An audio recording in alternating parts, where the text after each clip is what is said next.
اللہ الرحمن الرحیم الحمد للہ رب العالمین والصلاة والسلام علی نبینا محمد وعلی آلہ وصحبہ اجمعین۔ السلام علیکم ورحمۃ اللہ وبرکاتہ۔ آج کی حدیث مبارک ہمیں دوسروں کی مدد کی عظمت بتاتی ہے۔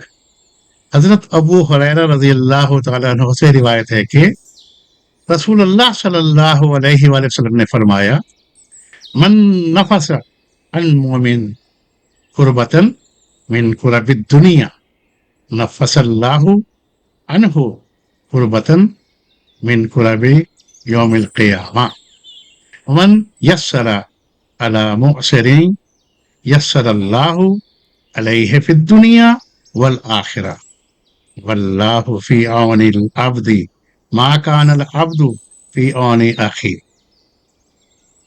جو کسی مومن کی دنیا کی ایک پریشانی دور کرے، اللہ تعالی قیامت کے دن اس کی ایک پریشانی دور فرمائے گا، اور اللہ اپنے بندے کی مدد کرتا رہتا ہے جب تک بندہ اپنے بھائی کی مدد کرتا رہتا ہے۔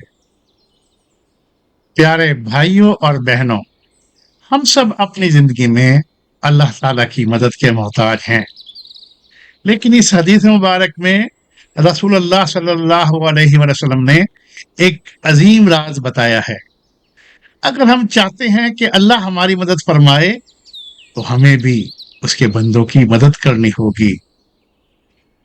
مدد صرف پیسے سے نہیں ہوتی، ایک اچھی بات، ایک دعا، ایک مسکراہٹ، کسی کی بات غور سے سن لینا یا کسی کا چھوٹا سا کام آسان کر دینا بھی مدد ہے۔ آئیے آج 5 عہد کریں، کسی پریشان انسان کی دلجوئی کریں گے، کسی کی مشکل آسان کریں گے، تنگ دست کے ساتھ نرمی کریں گے، جہاں ممکن ہو مدد کا ہاتھ بڑھائیں گے، اور ہمیشہ یاد رکھیں گے کہ اللہ تعالیٰ اپنے مدد کرنے والے بندوں سے محبت فرماتا ہے۔ اللہ تعالیٰ ہمیں اپنی مخلوق کے لیے رحمت اور آسانی کا ذریعہ بنائے، آمین یا رب العالمین۔ اگر آج کی حدیث مبارک سے آپ نے کچھ سیکھا ہے تو آج ہی اس پر عمل کیجئے اور کسی ایک شخص تک ضرور پہنچائیے۔ جزاکم اللہ خیر، والسلام علیکم ورحمۃ اللہ وبرکاتہ۔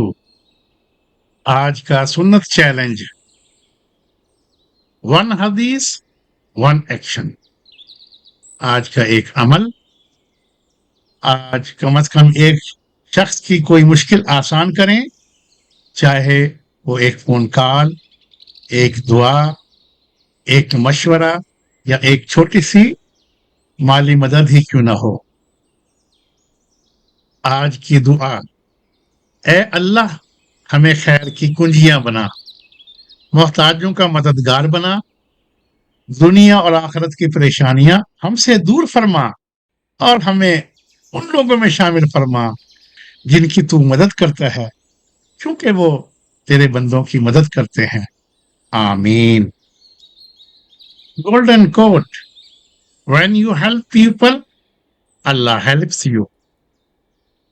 جب آپ لوگوں کی مدد کرتے ہیں تو اللہ آپ کی مدد فرماتا ہے۔